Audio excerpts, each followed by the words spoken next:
Listo. A este segundo día de nuestro evento Partículas del Valle, nos encontramos con personas que hacen investigación en el área de la física de partículas del Valle. Les recordamos que este evento está organizado en conjunto por la Universidad de Antioquia, el Instituto Tecnológico Metropolitano ITM, la Universidad de Medellín y la Universidad EIA, a quienes nuevamente les agradecemos su compromiso con la actividad. Vamos a iniciar esta tarde entonces con unas charlas muy entretenidas. Una es rayos cósmicos mensajeros del universo y la otra detectar rayos cósmicos con el celular. En estas charlas nos va a acompañar el profesor Alex Tapia. El profesor es investigador de la Facultad de Ciencias Básicas de la Universidad de Medellín. Es doctor en física de la Universidad Nacional General San Martín, Comisión Nacional de Energía Atómica, Centro Atómico Constituyentes, Argentina. Magíster en física de la Universidad de Antioquia y físico de la Universidad de Nariño. Actualmente es líder del grupo de investigación Ciencias de la Tierra y el Espacio y miembro e investigador de los experimentos Pierre Auger Observatory de Argentina. Profe, bienvenido, le doy la palabra. Muchas gracias, Adriana. Bueno, sí, esta invitación surgió de la idea de varios colegas, de los que mencionamos a José, que participó ayer, Amalia, Richard y yo.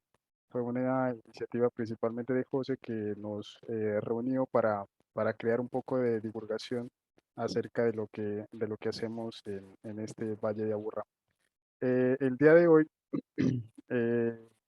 voy a empezar eh, en esta hora y media que tengo de espacio. Voy a empezar con una charla acerca de eh, un poco cómo introducir el concepto de rayos cósmicos, ya mostrarles acerca de lo que nosotros hacemos en el Observatorio Piroyer, que es detectar, perdón, estos rayos cósmicos. Después vamos a hacer una pequeña actividad, una pequeña dinámica acerca de mirar una aplicación, ¿cierto? Que la podemos instalar en nuestro celular para poder detectar eh, rayos cósmicos provenientes del espacio, ¿cierto? De la atmósfera principalmente. Entonces, vamos a empezar primero con la charla para mostrarles, introducirles algunos conceptos básicos de rayos cósmicos, algunos fenómenos que se presentan en los rayos cósmicos y luego haremos al final si hay preguntas, las solucionaremos las preguntas y luego haremos la actividad para tratar de detectar estos rayos cósmicos. ¿Está bien? Entonces, vamos a empezar.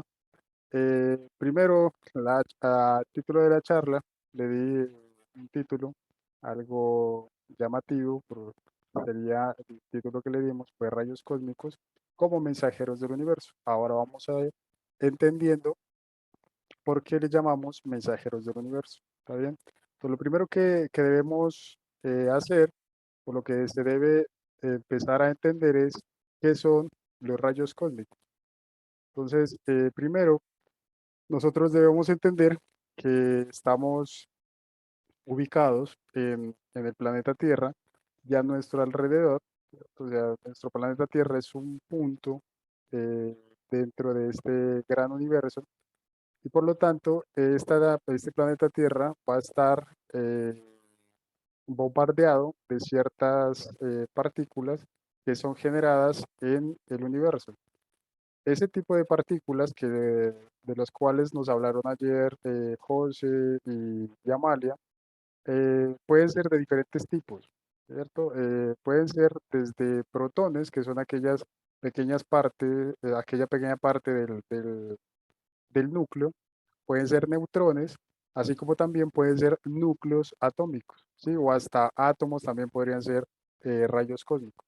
Entonces hay un sinnúmero de, de objetos que llegan a la Tierra a nivel subatómico, a los cuales se les llama rayos cósmicos. Los que más conocemos, perdón, por la estructura del átomo, son aquellos que están conformados por, son aquellos como los electrones, los protones y los neutrones, son los que más conocemos porque ellos forman el átomo, ¿cierto? Entonces, ese tipo de objetos son llamados rayos cósmicos.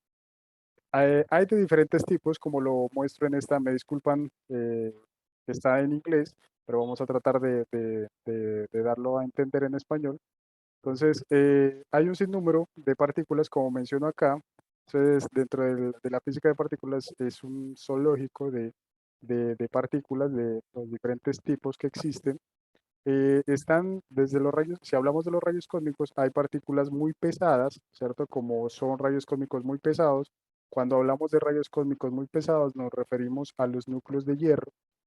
Y cuando hablamos de los más livianos, son en este caso los protones, ¿cierto? Entonces, rayos cósmicos livianos, en este caso se refiere a protones, y rayos cósmicos muy pesados se refieren a núcleos de hierro. En la mitad, obviamente, encontramos diferentes partículas y diferentes núcleos, como el helio también, que es muy común estudiarlo dentro de la física de rayos cósmicos. En el, en la en la charla de ayer, por ejemplo, José nos hablaba del acelerador, del LHC, del Large Hadron Collider, el cual, y también Amalia mencionó acerca del complejo de aceleradores y nos hizo un tour virtual, en donde esos aceleradores de partículas, como su nombre lo indica, eh, dan mayor energía a las partículas, las aceleran hasta una velocidad cercana a la luz y con ello lo que buscan es buscar un objetivo, hacerlos colisionar y luego estudiar la física que ahí se genera. En el principio de la física de partículas no existían los aceleradores de partículas. O sea, en ese momento no existía la tecnología y por lo tanto no existían los aceleradores. En aquel momento de de la historia de la física de partículas, los físicos estudiaban la naturaleza de las partículas a través de los rayos cósmicos. Entonces, lo que hacían era colocar detectores en ciertos globos aerostáticos y empezar a detectar esas partículas a medida que el globo iba subiendo. Entonces, ¿cómo se descubrieron los rayos cósmicos? Porque al instalar un tipo de detector, un sensor en un globo, se dieron cuenta que a medida que el sensor iba ganando altura, existía una radiación que iba aumentando. Entonces empezaron a estudiar este tipo de fenómenos y empezaron a descubrir físico muy conocido en el área, que es Víctor Hess, empezó a descubrir esa radiación que no venía de adentro de la Tierra, sino de afuera de la Tierra, que eso se conoció como rayos cósmicos. Y a partir de ese momento, la física de partículas se empezó a estudiar a partir de esos rayos cósmicos y sus respectivos fenómenos. Se fueron descubriendo diferentes partículas como los caones dentro de estos fenómenos que generaban los rayos cósmicos. Entonces, a la larga, como para resumir y para contextualizar, ¿qué son los rayos cósmicos? Son partículas subatómicas o núcleos de átomos que vienen de afuera de nuestro planeta Tierra.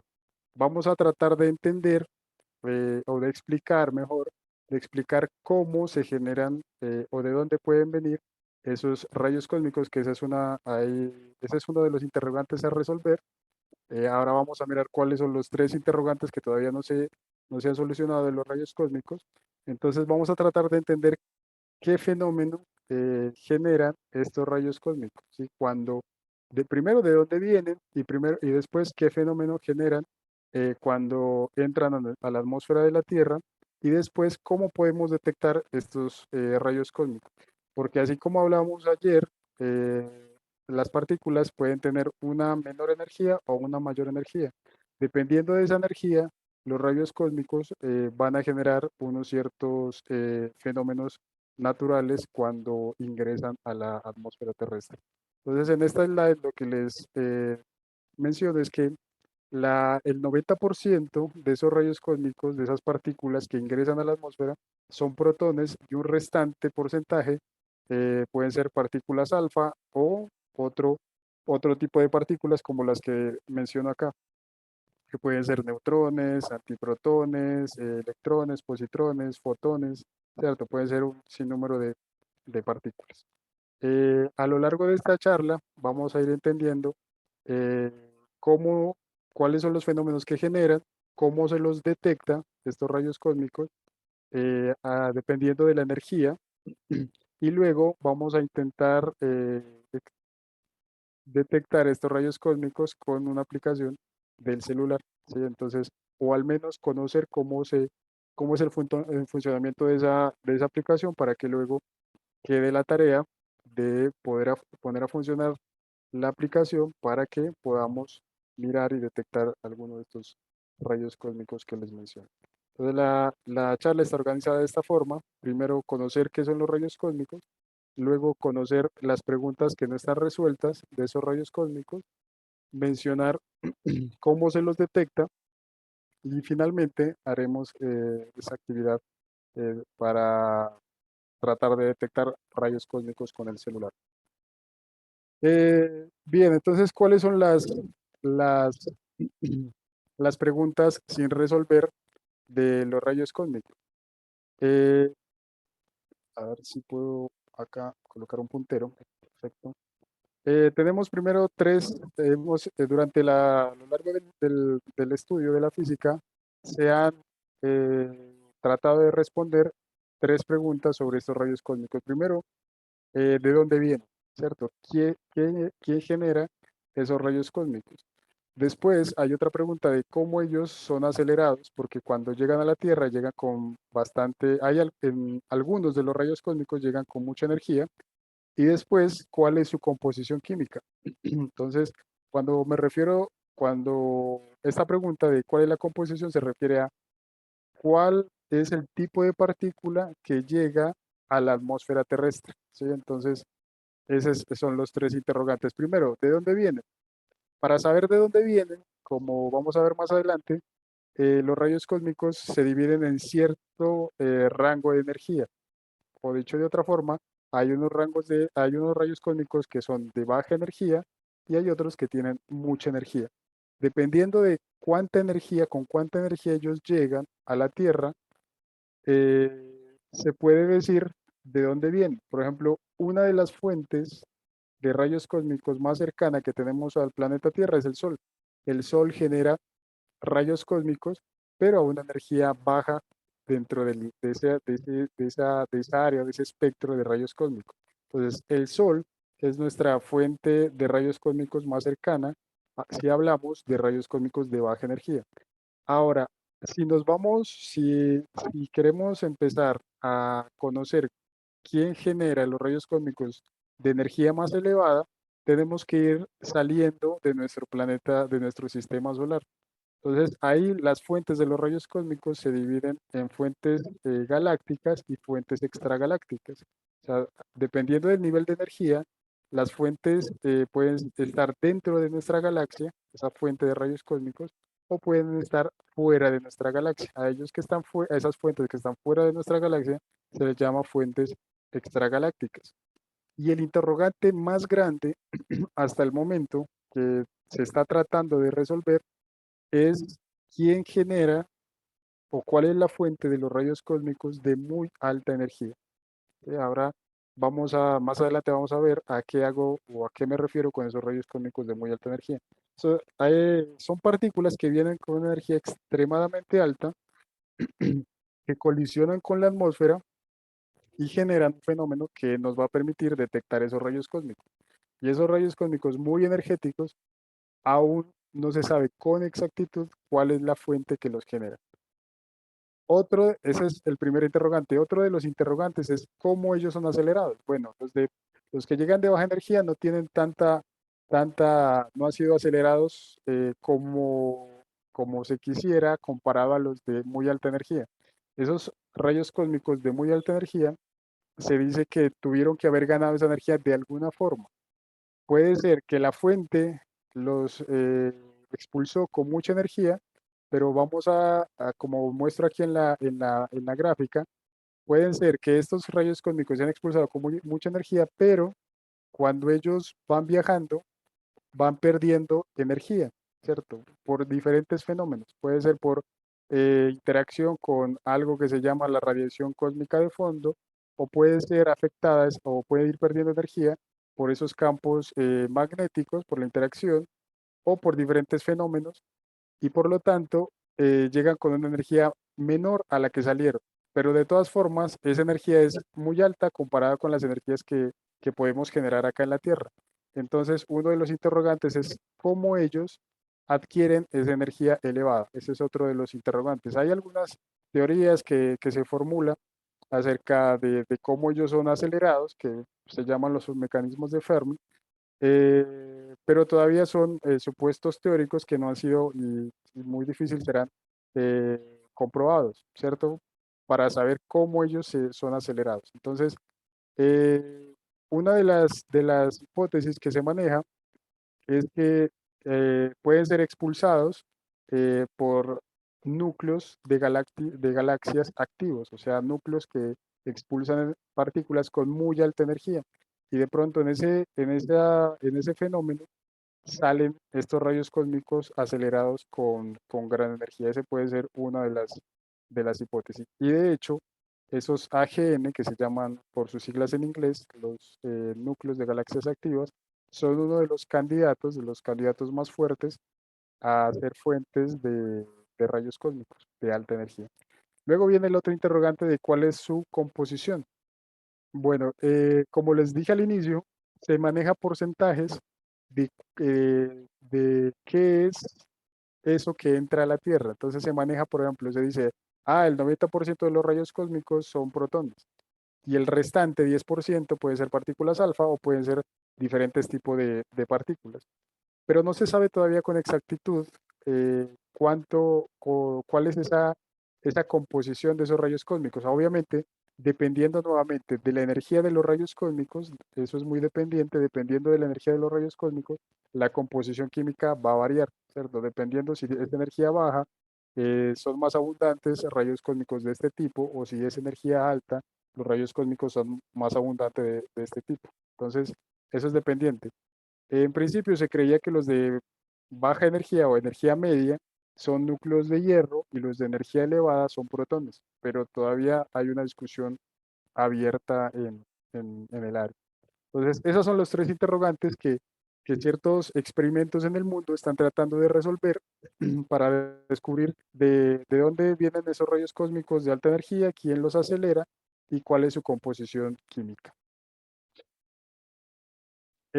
Acá ahí les muestro algunas posibles fuentes de esos rayos cósmicos. Se maneja, este tal vez es una gráfica un poco técnica, pero acá se mencionan las respectivas fuentes que se estudian de rayos cósmicos a medida de la distancia que viajan y también con el campo magnético de cada una de estas fuentes. Entonces, por ejemplo, tenemos estrellas de neutrones que pueden ser alguna fuente de esos rayos cósmicos.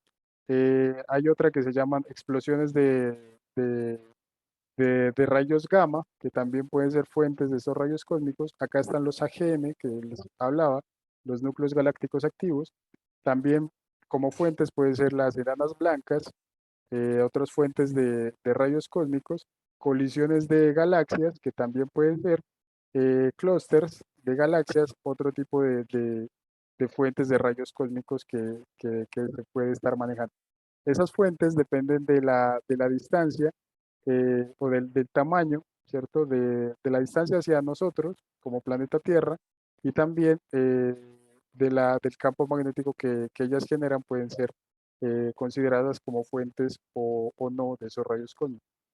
Entonces, es algo que se estudia respecto a estas fuentes. Por ejemplo, hay un experimento que, que fue construido en el Polo Sur que se llama IceCube, donde ellos estudian un tipo de partículas que bien lo habló Amalia ayer, que se llaman los neutrinos, donde esos neutrinos son muy especiales para estudiar las fuentes de esos rayos cósmicos. ¿Por qué? Porque los neutrinos son, como su palabra los indica y como Amalia nos habló, son neutros.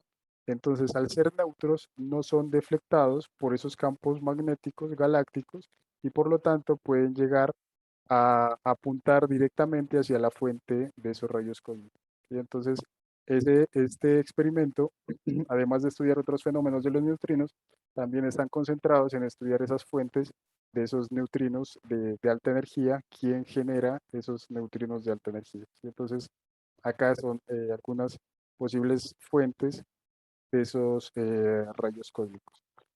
Ahora bien, esos rayos cósmicos pueden ser detectados directa e indirectamente.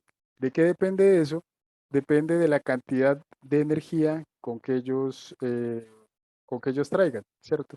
Entonces, ayer se mencionaba que lo mencionaban, Amalia habló un poco acerca de esta unidad que se llama electronvoltio, ¿cierto? Normalmente la energía de las partículas las da en electronvoltios. Entonces, dependiendo si la energía de esas partículas son microelectronvoltio, o sea, 10 a la menos 6 electronvoltio, o de un tera electronvoltio hacia arriba, ¿cierto? La técnica para detectar estos rayos cósmicos cambia. Si son de muy baja energía, del orden de 10 a la menos 6, se los puede detectar directamente con satélites. Pero si son del orden de 10 a la 9 electronvoltios hacia arriba, 10 a la 12 y 10 a la 15 electronvoltios en adelante, esos detectores ya la técnica de detección cambia. Para baja energía se los puede detectar directamente en el espacio, aquellos rayos cósmicos, pero a medida que la energía sube, la energía aumenta, tenemos que irnos aterrizando, o sea, yéndonos a la superficie para poderlos detectar. ¿Por qué pasa eso? Vamos a ir entendiendo más adelante por qué. Acá les dejo una pequeña introducción. Porque a mayor energía, a medida que los rayos cósmicos tienen mayor energía, la probabilidad de que lleguen esos rayos cósmicos a la Tierra es menor. Entonces, a mayor energía, menor es esa probabilidad de detección.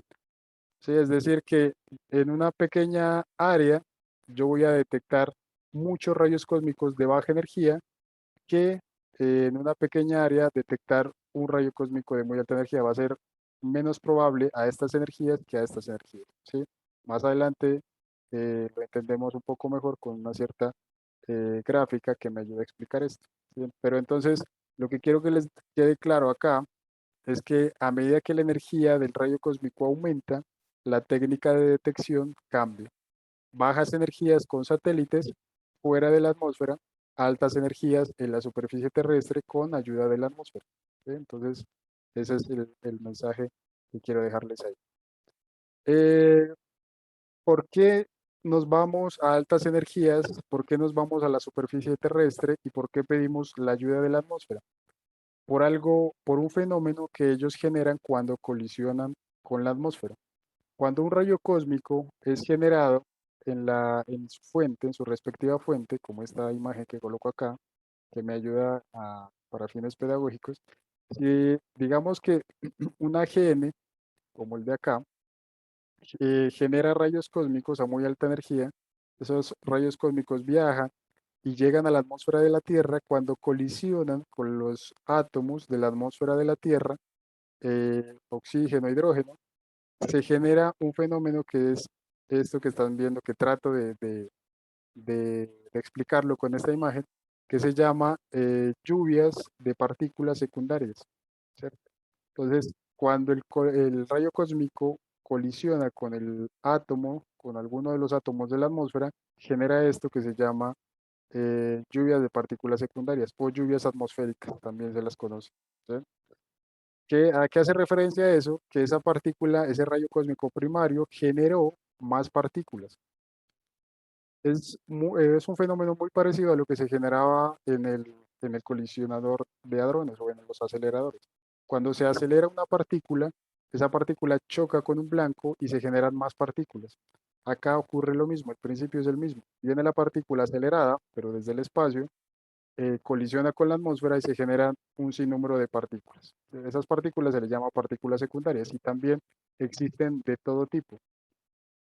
Entonces, basado en este fenómeno, para ello nosotros usamos la atmósfera como un mecanismo de detección para los rayos cósmicos de muy alta energía.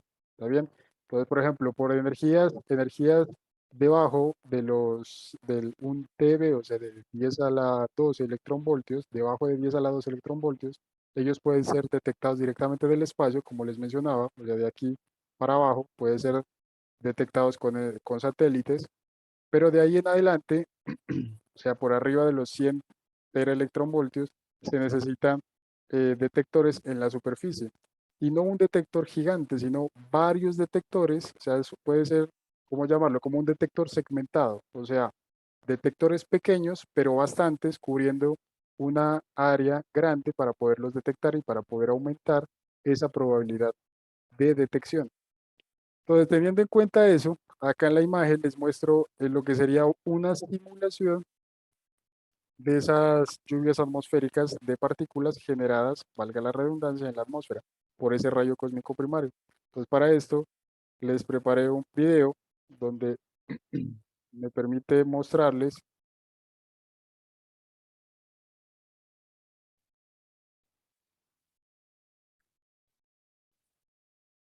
cómo esta es una simulación, se alcanzan a ver esos puntos amarillos, suelen ser los detectores, y esta es una simulación generada en la Universidad de Chicago y simula una lluvia atmosférica cayendo sobre la superficie de Chicago.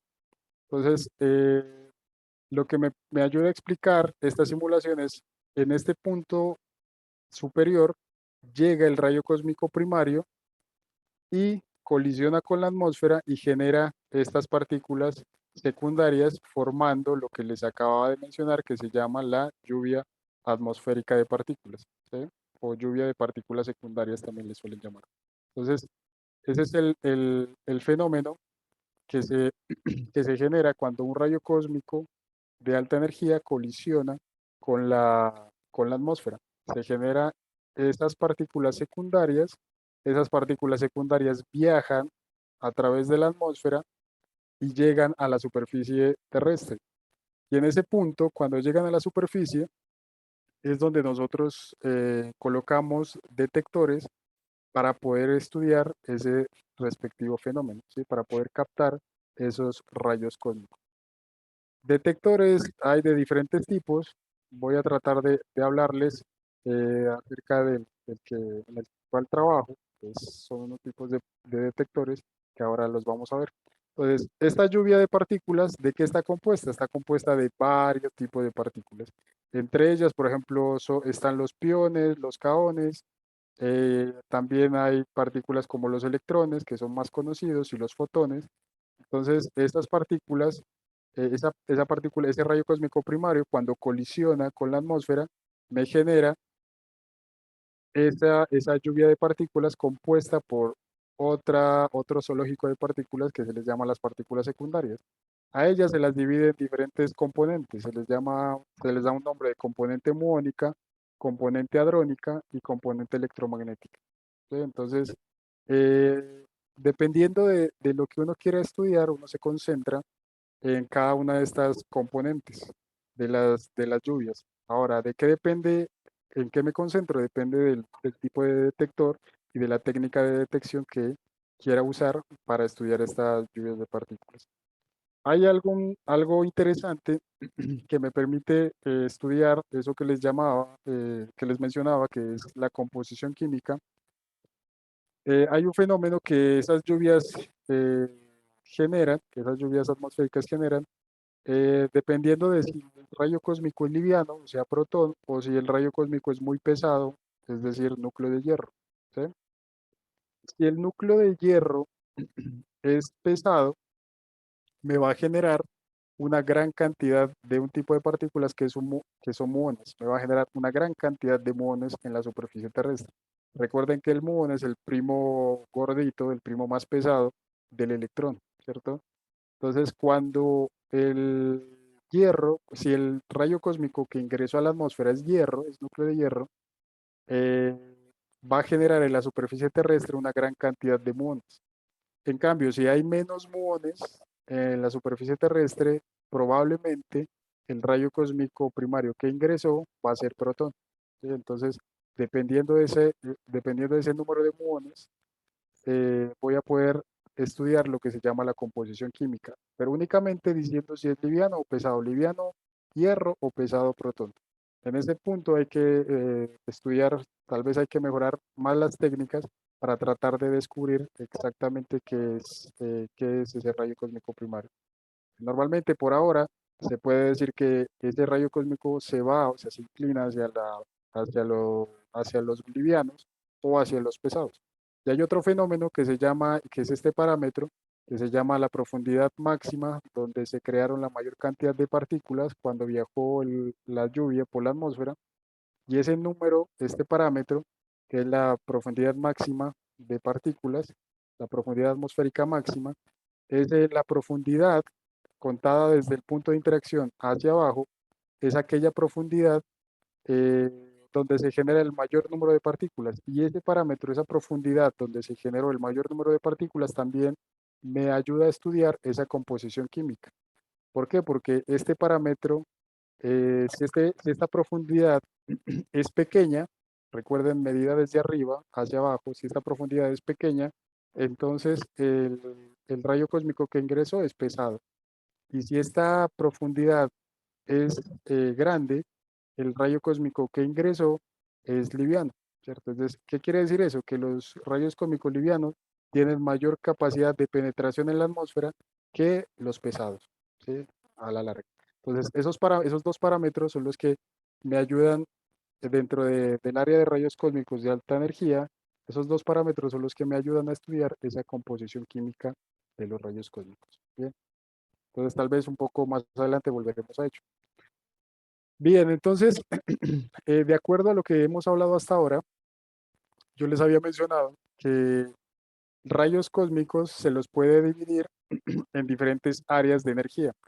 Lo que les muestro acá, que parece complicado, pero no es difícil de entender, esta es una gráfica donde en el eje horizontal está la energía y donde el eje vertical es el flujo de partículas, es decir, cuántas cantidades de partículas o de rayos cósmicos ingresaron a la atmósfera. ¿Está bien? Entonces, de acuerdo a la energía, miren, de acuerdo al rango de energía, eh, yo voy a tener mayor flujo de partículas. De acuerdo, si la energía es pequeña, voy a tener un gran flujo de partículas. En cambio, si la energía es grande, voy a tener un pequeño flujo de partículas. ¿Sí? Entonces, mire que esta figura es fácil de entender. ¿Por qué? Porque a medida que la energía aumenta, o sea, a medida que avanzo hacia la derecha, el flujo empieza a disminuir. Es decir, que a mayor energía, menor flujo de rayos cósmicos llegan a la atmósfera. ¿Está bien? Entonces, de acuerdo a eso, lo que puedo deducir de la figura es, si yo tengo una energía, por ejemplo, de 10 a la 11 electronvoltios, el flujo de partículas a esa energía está alrededor de una partícula por metro cuadrado por segundo. ¿Sí? ¿Qué quiere decir eso? Que si yo mido un metro, ¿cierto? Un cuadrado de un metro, si yo dibujo un cuadrado de un metro de lado, y cuento un segundo, en ese cuadrado, va a caer una sola partícula. ¿Listo? Entonces, a esta energía, en un segundo, en un cuadrado de un metro de lado, ¿cierto? Va a caer una sola partícula a un segundo. Ahora, si la energía va aumentando, por ejemplo, digamos que la energía del rayo cósmico es de 10 a la 16 electronvoltios, voy a hacer, me voy a parar en el mismo cuadro de la anterior vez, ¿cierto? Pero el cuadro va a tener la misma medida, un metro de lado. Pero ya no voy a contar en un segundo, sino un año. Entonces, si me siento durante un año y estoy pendiente en ese cuadrado, ahí durante un año solo me va a caer una partícula. Entonces, miren el gran cambio entre energía y energía. ¿Cierto? Pasamos de un segundo por metro cuadrado, o sea, una partícula por segundo por metro cuadrado, a una partícula por metro cuadrado por año, ¿cierto? Entonces la diferencia en tiempo es mucho, o sea, quedarme sentado esperando un segundo a quedarme sentado esperando un año, es mucha la diferencia. Y luego, si vamos aumentando en energía, la espera va a ser cada vez mayor. ¿Por qué? Porque en este caso, a una energía de 10 a la 18 aproximadamente, eh, tengo que trazar un cuadro de 1 kilómetro de lado y quedarme sentado un año. Entonces tengo que trazar un cuadrado de 1 kilómetro y además de eso, además de que que el cuadro es más grande, ¿cierto? De que el cuadrado es más grande en su área, el tiempo también va a ser un año y tengo que estar sentado ahí esperando un año para que me caiga una sola partícula. Y si aumentamos la energía un poco más, unos 2 órdenes de magnitud más, por ejemplo 10 a la 20 electronvoltios, tengo que en el mismo cuadrado de 1 kilómetro de lado, eh, tengo que quedarme sentado un siglo, ¿sí? Para poder detectar un solo rayo cósmico. Entonces, en ese caso, tengo que un cuadrado de 1 kilómetro de lado, esperar un siglo para que me caiga un solo rayo cósmico de esta energía. Así que el tiempo, pues, es muy grande, ¿cierto? Entonces, en este punto, en este rango de energía de 10 a la 17 hacia 10 a la 20, es donde se encuentran esos tres interrogantes que les mencioné al inicio, esos tres interrogantes por resolver todavía, porque estos rayos cósmicos de muy alta energía son muy poco probables de detectarlos y por lo tanto muy difíciles de estudiar. Y acá yacen la solución o lo que serían esos tres grandes interrogantes en el área de la física de rayos cósmicos de alta energía, ¿sí? ¿De dónde vienen? ¿Quién los acelera para obtener esta gran energía? ¿Cierto? Y la otra pregunta era, ¿de qué están compuestos estos rayos cósmicos? Entonces, como acá en este rango de energía están los mayores interrogantes, por eso están los mayores acertijos. Hay muchos experimentos, hay varios, pues, los años, durante la historia, pues, de física, se han creado detectores, experimentos, enfocados en este rango de energía, o sea, varios experimentos enfocados en este rango de energía. El más actual, y actualmente en funcionamiento, es el Observatorio Piroyer en Argentina, y también el experimento Telescope Array en Estados Unidos. Son dos experimentos que están estudiando este rango de energía de los rayos cósmicos para solucionar esos interrogantes, ¿sí? Como pueden ver acá, hay un montón de experimentos. Por ejemplo, Oyer empezó a funcionar desde el 2015 en adelante y Telescope Array también en el 2015. Como se puede ver acá, estos son los datos de esos experimentos. Pero de aquí, desde 1999 en adelante hasta el 2018, han habido varios experimentos que se dedican a estudiar este rango de energías, ¿sí? O sea, donde la medida de estos rayos cósmicos es indirecta, es decir, que se usa la atmósfera para poder medirlos. Ya medidas directas, que es de acá hacia arriba, medidas directas de este flujo de rayos cósmicos, ya han habido también otros experimentos, como por los que menciono acá, desde el 2004 hacia el 2015, donde miden este flujo de rayos cósmicos directamente en el espacio. Entonces, los mayores interrogantes están acá. Para, por la- para tratar de resolver esos interrogantes, se creó el Observatorio Oyer en Argentina, como lo mencioné, y al ser un experimento gigante, para poderlo construir se necesita reunir un grupo grande de personas y de colaboradores para poder hacer el experimento realidad. Empezó a funcionar desde el 2015, pero la planeación del experimento llevó años, alrededor del 2000, más o menos, donde se reunieron científicos interesados para poder construirlo. Entre los más interesados estaba uno de los que promovió la creación del experimento, fue el científico y ganador del premio Nobel en 1982, James Cronin, que promovió mucho la construcción de este experimento. Eh, ¿Por qué? ¿Qué es lo más difícil de construirlo? Primero era encontrar el área donde construirlo, y segundo, y lo más complicado siempre para estos experimentos, es construir el financiamiento.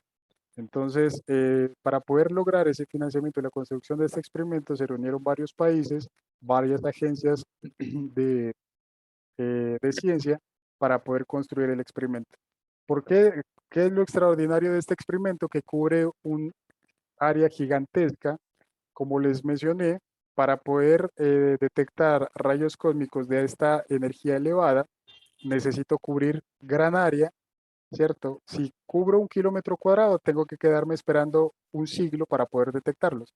Para ahorrarme tiempo, lo que se hace es cubrir un gran área, o sea, aumentar el área significa disminuir el tiempo de detección.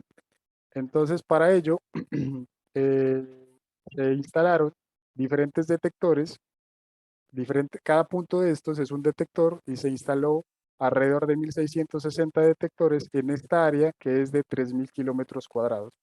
Eh, para que se hagan una idea del área de 3.000 kilómetros cuadrados que tiene el observatorio Oyer, para que nos hagamos una idea, el área metropolitana de Medellín, o sea, con sus respectivos municipios, tiene un área aproximada de 1.157 kilómetros cuadrados.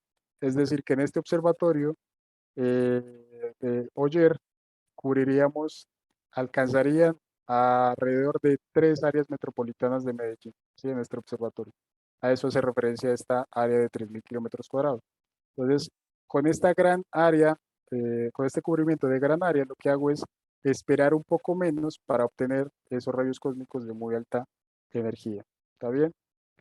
El observatorio, ¿cuál es además de la gran área que abarca, cuál es la ventaja respecto a otros experimentos en la historia del área, de la física del área, pues de la física de rayos cósmicos?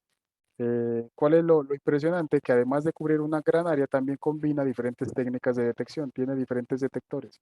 Esos puntos que ustedes ven son estos tanques, y ahora vamos a hablar un poquito de ellos, son tanques llenos de agua ultra pura, y además de combinar, además de tener estos tanques de agua, estos detectores, también tienen otros tipos de detectores como son estos telescopios de fluorescencia.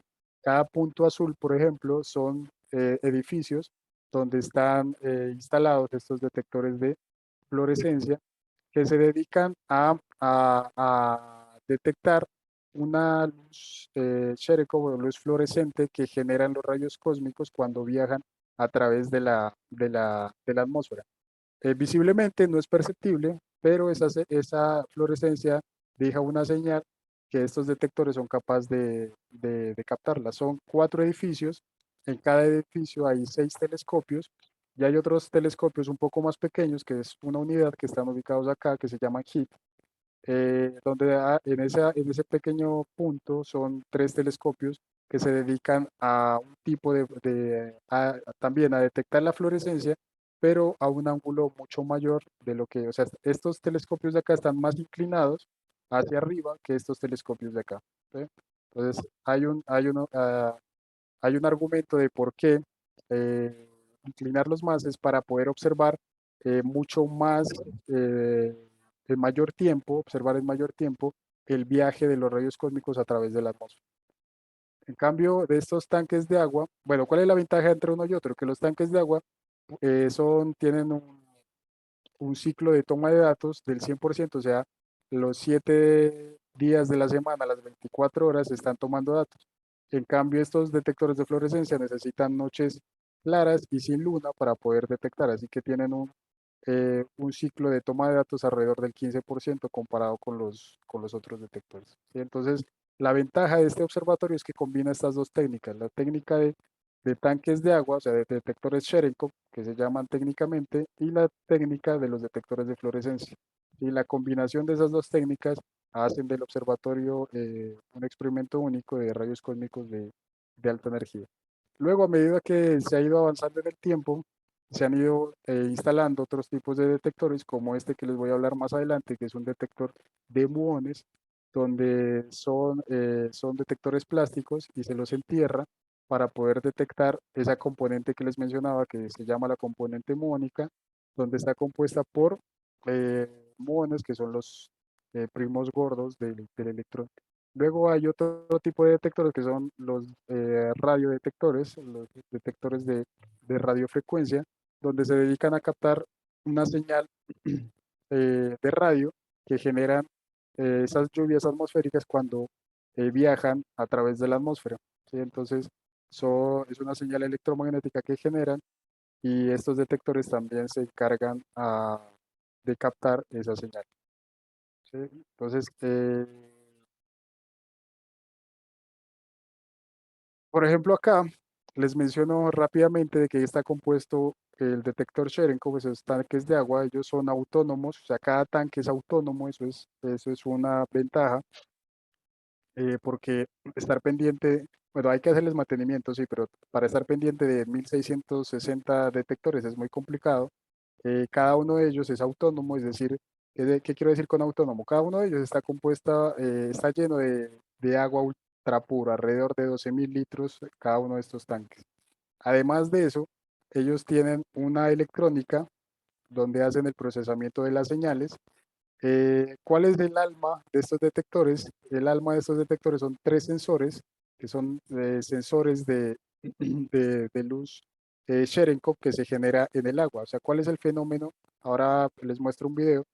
¿Cuál es el principio de estos detectores? Es cuando una partícula secundaria de esas que se generaron en la atmósfera atraviesa el tanque, esa partícula en el agua, en esta agua ultra pura, va a viajar más rápido que la velocidad de la luz. Ojo que aquí siempre se crea controversia, la velocidad de la luz nunca es superada en el vacío, pero en este caso, en el agua, esas partículas van a viajar más rápido que la luz y por lo tanto se produce una luz Cherenkov que es captada por estos sensores, estos fotosensores que están instalados en este detector.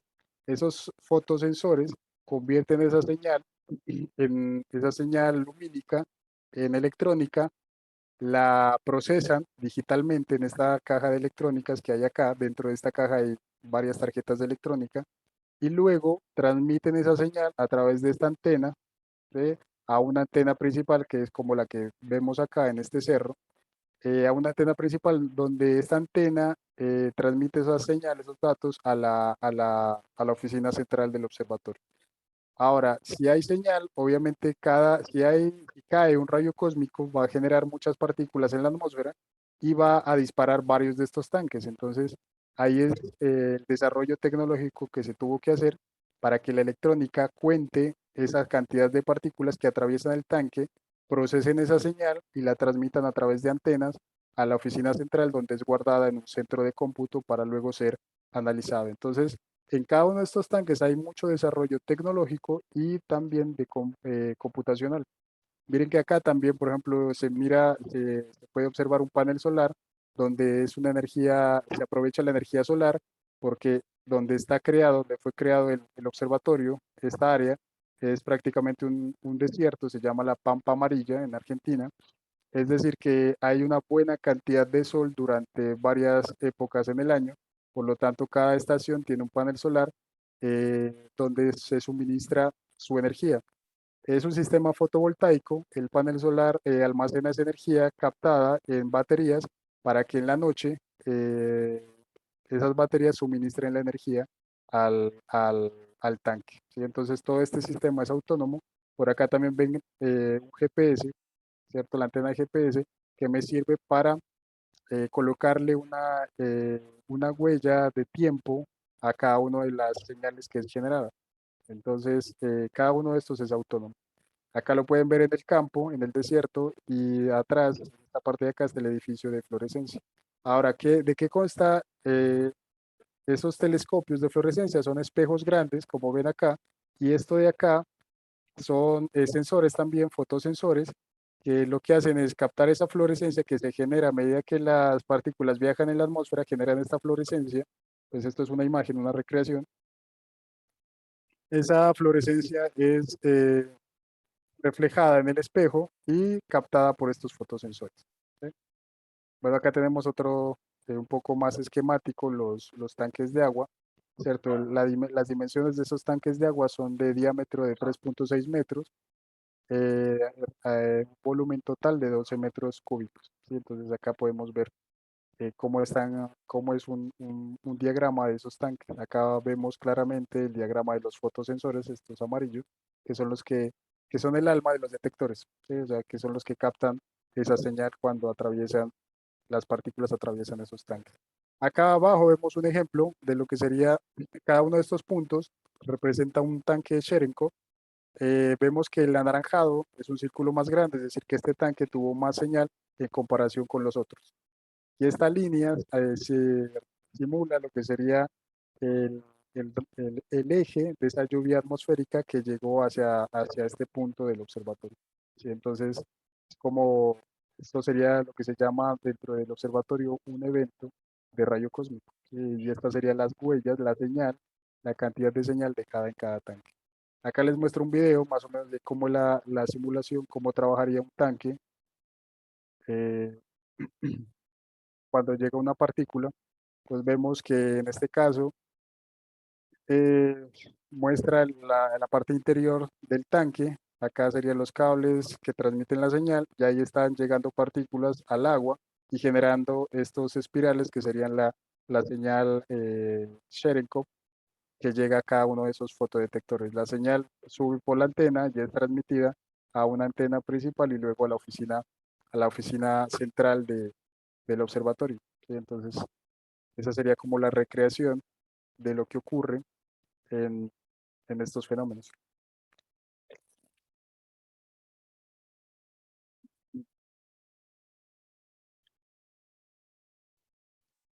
Bueno, respecto a los detectores de fluorescencia, esos detectores de fluorescencia, como les mencioné, tienen un espejo gigantesco, ¿sí? Un espejo que es un espejo gigante, es semiesférico y está segmentado, ¿sí? O sea, no es un espejo completo, sino que está segmentado por espejos pequeños. Y ese espejo lo que hace es reflejarme esa luz fluorescente que generan esa lluvia atmosférica cuando viaja para llegar a la superficie terrestre.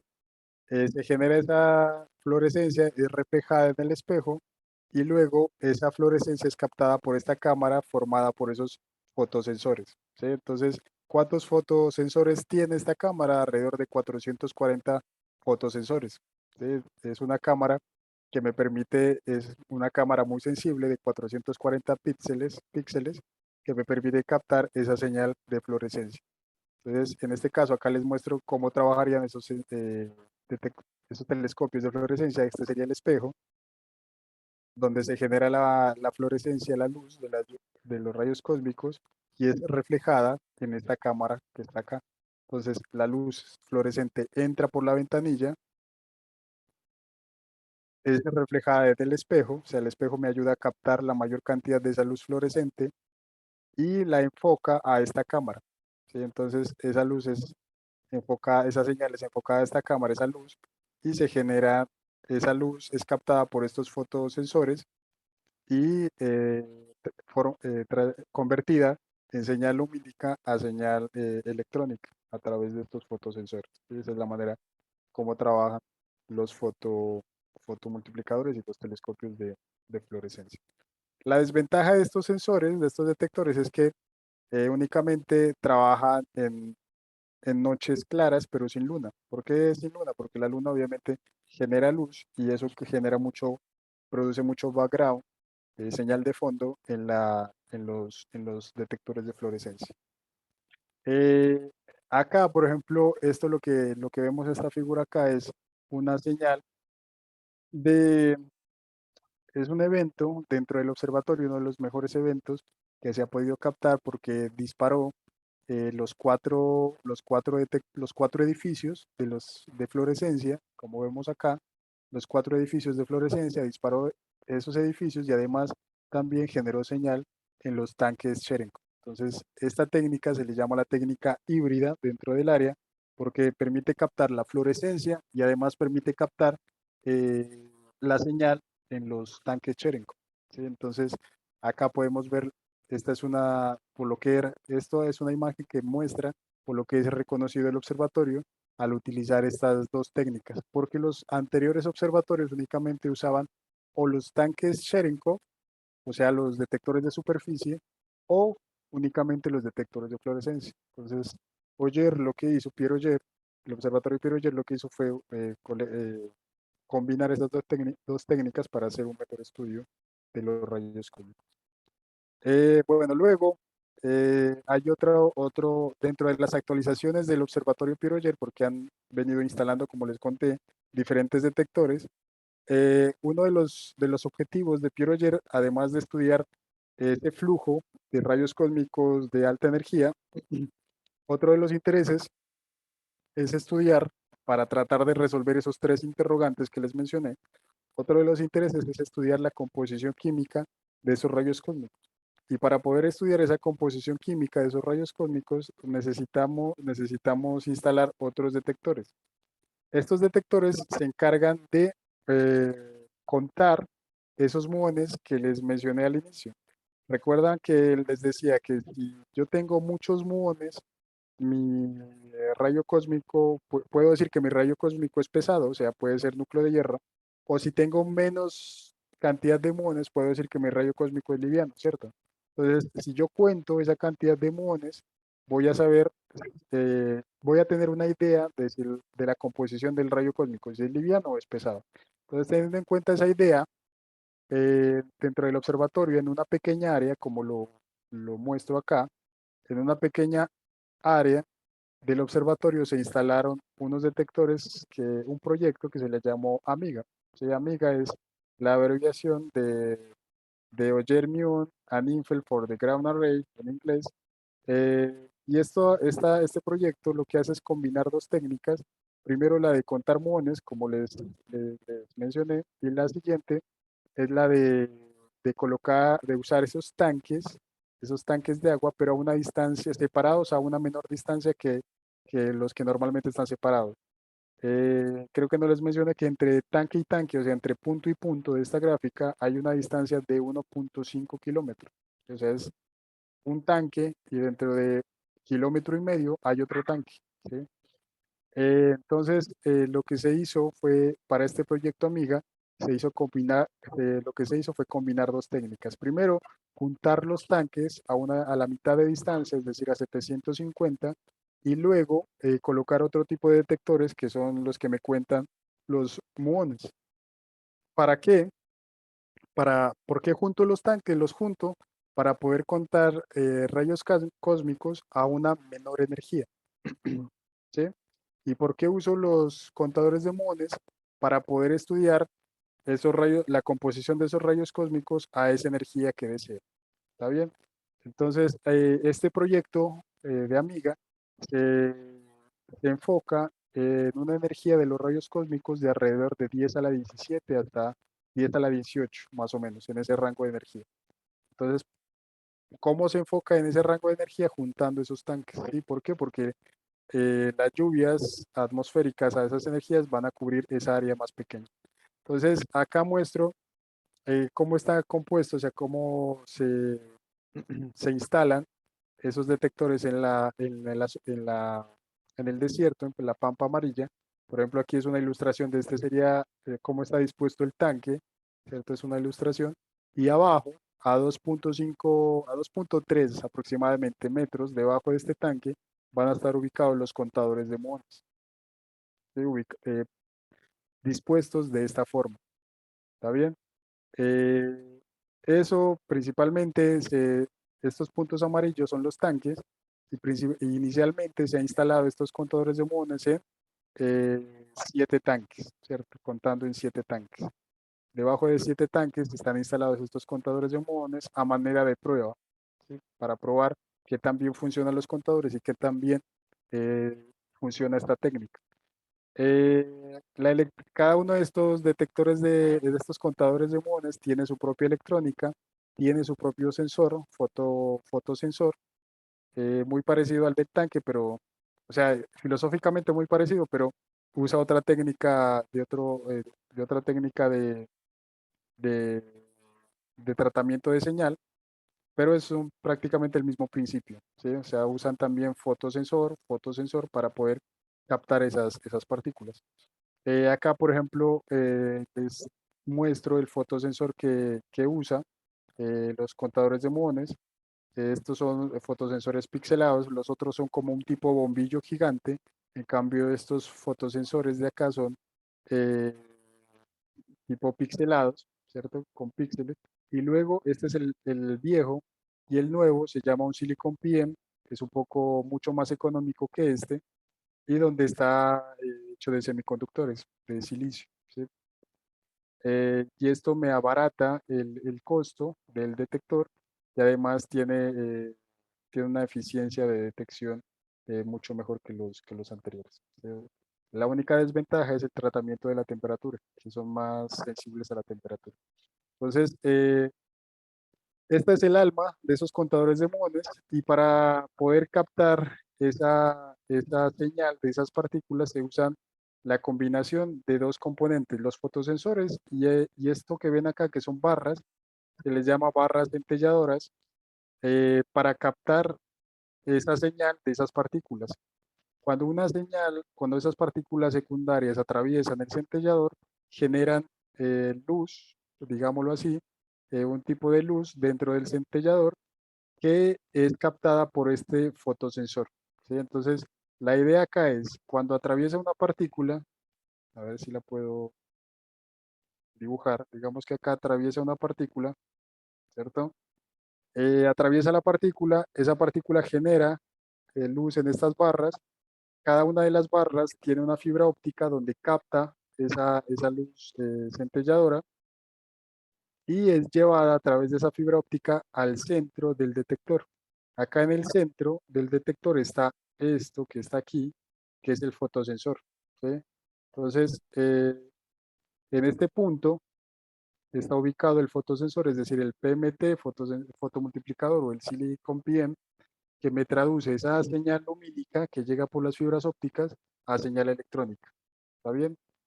Eh, ese es el principio que usan estos detectores, estos contadores de muones. Acá podemos ver nuevamente la fibra óptica llegando a este fotosensor. Acá en este punto, esto todavía no está ubicado el fotosensor vendría en esta parte, ¿cierto? Esto aquí, lo que ven esto negro es un acople que me va a permitir colocar el fotosensor en este punto, ¿sí? Junto con toda esta electrónica que ven acá, ¿cierto? Junto con toda esta electrónica. Entonces, en este punto, miren que estas barras de acá me van a servir para introducir estas tarjetas electrónicas y dentro de las tarjetas electrónicas va a estar este fotomultiplicador ubicado por acá que me va a permitir, me va a convertir esa señal lumínica en electrónica. Esta primera fase de la electrónica es analógica, convierte señal analógica en digital y luego la otra parte ya es eh, el tratamiento de la señal electrónica, ¿cierto? Hay una parte dentro de estas tarjetas electrónicas que amplifica esa señal para poder ser tratada y luego transmitida hacia mediante cables y luego mediante antenas hacia un centro de cómputo para luego ser analizada. Entonces, ese es el principio de estos contadores. Son hechos, son protegidos, o sea, son cubiertos de PVC, de láminas de PVC, para que tengan durabilidad cuando se los entierra en el desierto. Miren que acá en la Pampa Amarilla se excava un hueco de 2.5 aproximadamente, perdón, 2.3 metros de profundidad, se excava ese hueco y se coloca el contador de monas, ¿sí? Ustedes dirán, ¿para qué se necesita enterrarlo? Porque esta cantidad de tierra encima del detector me permite aislar las otras partículas y eh, garantizar en un gran porcentaje que atraviesen únicamente los muones. Obviamente también van a estar introducidos, van a estar ahí atravesando los neutrinos que ya ustedes conocen, que se habló ayer, pero ellos tienen menos probabilidad de interacción en esta instancia. Bueno, cada detector, como ustedes se pueden dar cuenta acá, cada detector tiene este pequeño domo donde está ubicada la electrónica, ¿cierto? Entonces, dado el caso, esa electrónica se dañe, tenga algún daño, se debe tener acceso, como esto está enterrado, se debe tener algún acceso para poder reparar esa electrónica, ¿cierto? Entonces, para tener acceso a esa electrónica se le coloca un tubo de acceso que nos permite cambiar, dado el caso, la electrónica, extraer esas placas, extraer las placas electrónicas para poder ser reparadas o reemplazadas, ¿sí? Entonces, acá muestro el ducto de acceso hacia la electrónica, ¿sí? Y esto, ya para ir terminando, esto es un evento de, de, de estos contadores de muones. Recuerden que cada tanque tiene contadores de muones, ¿cierto? Están ubicados en esta forma, una forma hexagonal. Entonces, cada tanque tiene su contador de muones. Y lo que muestro acá es un evento desde el 2014, que es un evento que tengo bastante cariño, que siempre lo muestro, porque este fue un evento, uno de los primeros eventos y tal vez de los mejores que se pudo tener con el proyecto Amiga. En este caso, los círculos verdes muestran que cada contador tuvo señal, ¿cierto? Por ejemplo, en este caso, este contador eh, contabilizó 1061 muones, el de acá contabilizó 202 muones, este de acá 344, 51 muones y este de acá 11 muones, ¿sí? Entonces, estos de acá no contabilizaron porque justo en ese momento, en ese día y a esa hora, tuvieron problemas, entonces no pudieron contabilizar. Y este es un ejemplo de que esos contadores estaban funcionando. Ya últimamente, en los últimos años, últimos 3, 4 años, se ha venido actualizando el observatorio también.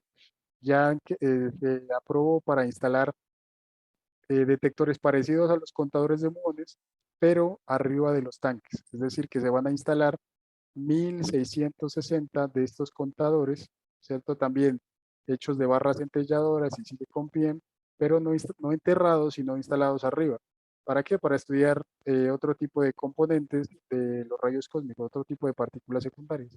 Acá está un esquema de cómo serían esos detectores. También están compuestos de barras centelladoras por acá, tienen fibras ópticas y también van a tener un fotosensor que va a convertir esa señal lumínica en señal electrónica, ¿sí? Como lo pueden ver acá, lo verde es fibras ópticas y lo otro son barras centelladoras. Listo. Entonces, durante la historia de la ciencia siempre se ha preguntado uno eh, de dónde venimos, y en este caso siempre y todavía hay algunos interrogantes que se plantean acerca de los rayos cósmicos, de dónde vienen, ¿sí? Esos mensajeros del universo que les llamo, todavía se tiene interrogantes. Uno de los mayores interrogantes es de dónde vienen ellos, ¿sí? Qué fenómenos los produce y también cómo son acelerados y qué son exactamente eso que viene de afuera del universo. Entonces siempre van a existir esos interrogantes a no ser que tengamos la tecnología para ir solucionando estos interrogantes que siempre se nos han presentado. Bueno, muchas gracias. Si tenemos alguna pregunta. Listo, Alex, muchísimas gracias por tu charla, bastante interesante.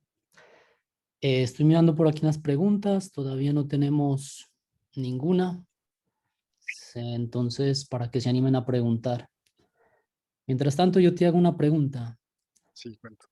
De acuerdo a la energía que se puede mirar, esas que son extremadamente raras, que suceden una vez cada año, tal vez como nos contabas, Ujú. em, me imagino que la reconstrucción de energía lo hacen con respecto a las partículas que se obtienen de esa shower. ¿Uno puede determinar con esa energía de dónde vienen, o sea, de qué distancia vienen? ¿O por ese método de aceleración realmente eso no se podría saber? Hay un estimativo, sí. O sea, ¿cuál es el método de... O sea, es buena la pregunta porque me permite explicar un poco cuál es el método de detección y además de establecer cuál es el valor de la energía de ese rayo cósmico, ¿cierto? Entonces, por ejemplo, acá, una de las variables importantes y de los componentes importantes que se debe tener muy bien calibrado es el GPS. ¿Por qué? Porque el GPS de cada tanque me permite establecer el tiempo de llegada de cada una de esas señales. Entonces, con el tiempo de llegada de cada una de esas señales, es como una de las principales variables de, de reconstrucción, ¿cierto? Primero, el tiempo que me permite establecer con qué ángulo llegó ese rayo cósmico, o sea, con qué ángulo se formó esa lluvia atmosférica, ¿sí? Primero. Entonces el tiempo es una variable importante para establecer ese ángulo de entrada del rayo cósmico. Y luego, esta cantidad, este círculo grande, me dice, si es muy grande, me dice que la señal fue mucha, es decir, que en este caso el rayo cósmico cayó cerca a este tanque.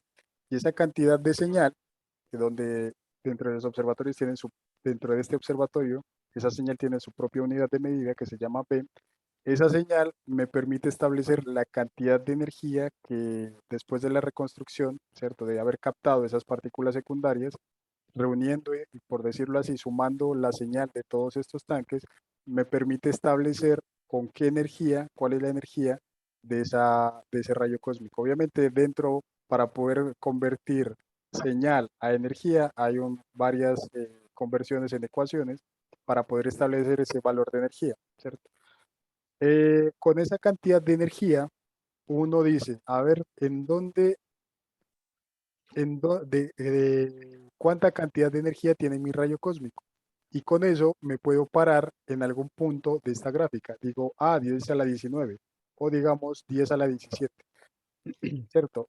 El observatorio Pieroyer únicamente mide desde 10 a la 17 en adelante y tiene una eficiencia máxima midiendo energía de 10 a la 18, de 10 a la 18 en adelante. Entonces, si establezco el valor de energía con la que él llegó, puedo tener un indicio de dónde viene el rayo cósmico. Porque si es muy energético, seguro viene de afuera de la galaxia.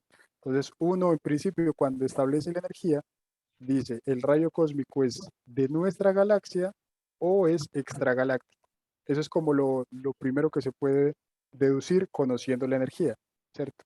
Esa es la primera deducción.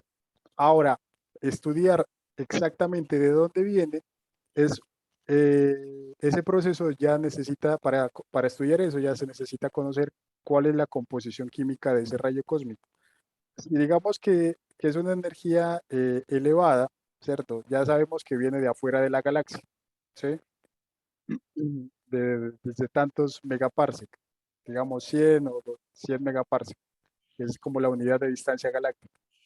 Si ya conozco la composición química y cuento con suerte de que esa partícula es neutra, con más razón voy a poder trazar, por decir así, una línea recta hacia la fuente, que no es tan recta pues como tal, pero por lo menos me va a dar un indicio de dónde puede venir ese rayo cósmico. Ese es como el proceso que se hace en este estudio.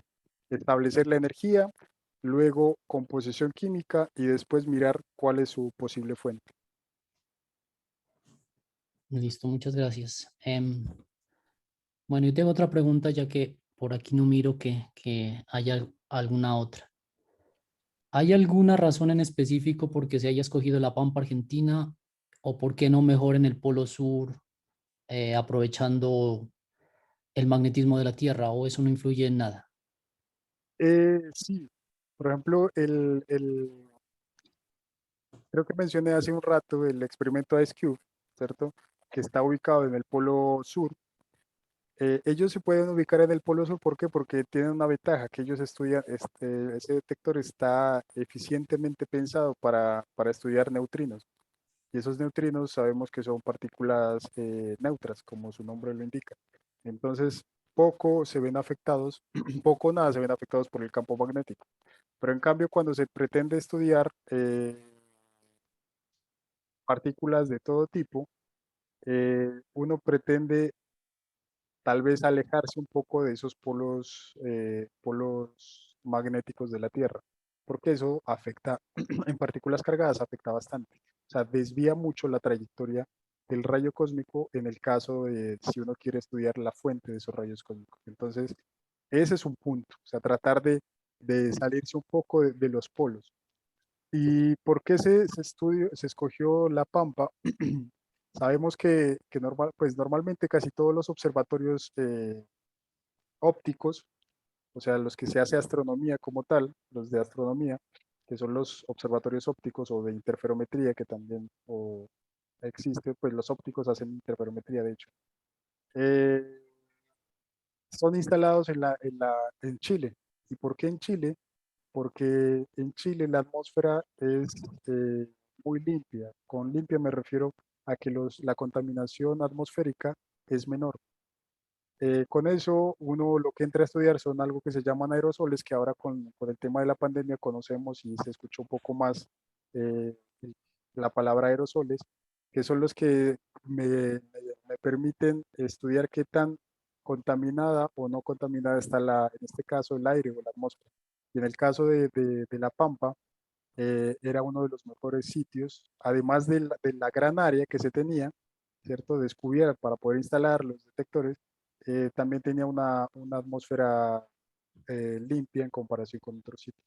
Es por eso que se lo instaló allá. Además en ese tiempo del apoyo económico y político que dio Argentina al observatorio, que también hay que decir. Bueno, listo, Alex, muchas gracias entonces por la charla y si Por ahí quieres ya estaba pasas a levantando, a la siguiente. alguien creo que estaba levantando la mano. Ah, sí, no. Sí, Andrés Felipe, no sé si nos quieres hablar o escribir, o se te levantó la mano por error. No, sí, sí, acá estoy, ¿me escuchan? Acá. Sí, te escuchamos. ¿Cómo Sí, estás? es que me gustaría saber, muy bien, hombre, muchas gracias. Me gustaría saber un poquito sobre esto que comentaste del mecanismo de Fermi, ¿cierto? Y cómo es que, por ejemplo, estos rayos cósmicos que se generan, que hablabas que se generaban por la colisión de galaxias, que pues digamos, porque una cosa es en el AGN, pero entre colisión de galaxias, pues no sabría cuál es como el fenómeno físico que les da, digamos, como cabida a estos, más específicamente, ¿cierto? Sí, está bien. Pregunta muy interesante.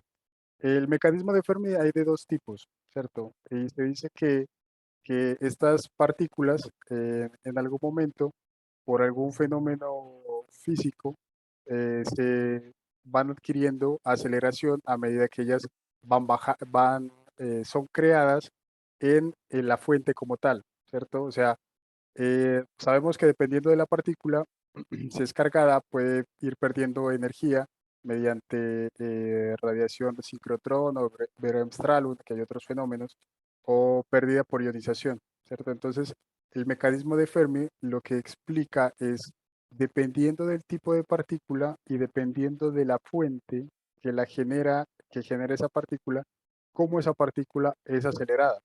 Puede ser que interactúa y en esa interacción eh, con algo cerca de la fuente le inyecta mayor cantidad de energía, o sea, cómo gana esa energía. Ese tipo de mecanismo, ese tipo de fenómenos es lo que estudia el mecanismo de Fermi, es de tipo 1 y 2.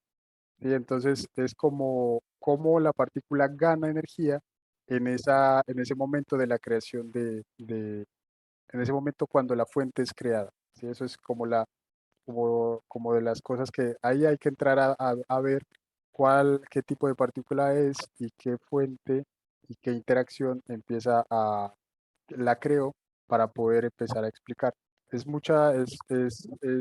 Son hipótesis que se plantean acerca de cómo son creadas.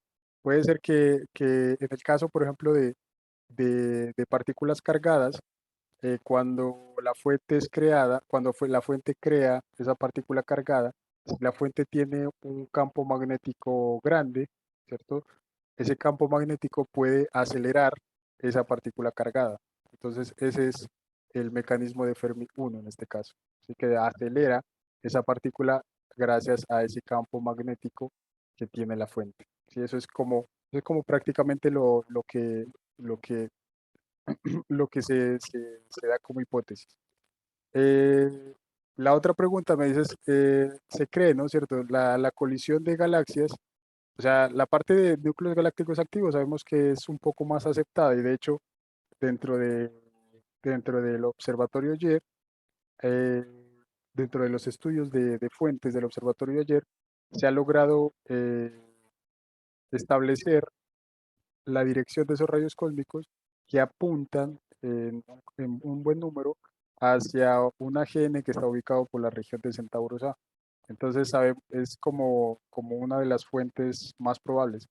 Y además, esa es una fuente de las que conocemos más probables porque los AGN sabemos que expulsan material hacia el espacio, ¿cierto? Hacia el universo, pues. Entonces, y material de gran energía. Entonces, una fuente muy probable de esos rayos cósmicos. Y en el caso de la colección de galaxias, cuando, dependiendo, tampoco no conozco muy bien los fenómenos astrofísicos como tal, pero en el caso dependiendo tipo de un respectivo tipo de galaxias, si la colisión de galaxias, si las galaxias tienen material denso como tal, si son densas como tal, cuando ellas colisionan puede llegar a, a interactuar esa cantidad de materia entre ellas, al ser muy densas, interactúa esa cantidad de materia entre ellas y por esa interacción puede llegar a formar como productos esas partículas energéticas nosotros les llamamos rayos cósmicos energéticos cuando llegan a la Tierra. Puede ser ese una de las explicaciones. Es por eso que se las considera las colisiones de galaxias como posibles fuentes de rayos cósmicos.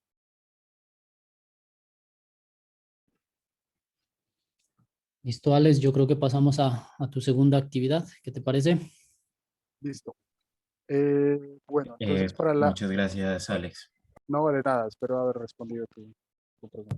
Que a mí me gustaría como agregar ahí una cosita, pues que creo que de pronto podría mirarse más a detalle, y es que pues tengo yo entendido que las galaxias, en cuanto lo que son, por ejemplo, las estrellas y ya, por ejemplo, la materia oscura, ¿cierto? Evolucionan de manera no colisional, ¿sí o qué? De manera que yo creería que estos mecanismos principalmente puede ser por el polvo o gas que se encuentre en la galaxia y que se afecta por básicamente por esa ecuación que le llaman la ecuación de Fokker-Planck, básicamente, cuando interactúan pues, dos sistemas básicamente galácticos, que es como muy parecido a una ecuación que se utiliza en mecánica estadística, que lo que hace es introducir como efectos aleatorios, por decirlo así, de una manera, básicamente. Pero pues Ya. igual yo tampoco estoy seguro, pero me suena pues como muy, que lo que decís a ese punto, creo que, mejor dicho, que podría complementar eso por una lectura básicamente más profunda, básicamente. Dale, dale. Sí, muchas gracias por agregar. Sí, efectivamente, puede ser, llegarse a considerar, ¿cierto? O sea, esa fue una de las posibilidades que dentro del área se planteaba, pero la que ha agarrado con mayor fuerza es la de la que te decía, la de los AGN. En cambio, en ese momento se la planteaba como una posible fuente, pero la que actualmente está con mayor fuerza es la de los AGN. Entonces, sí es como la, la conclusión de las fuentes de los rayos cósmicos. Bueno, respecto a la actividad, creo que nos estamos quedando sin tiempo. Voy a compartir pantalla muy rápidamente acá para la parte de la actividad. Eh, a ver,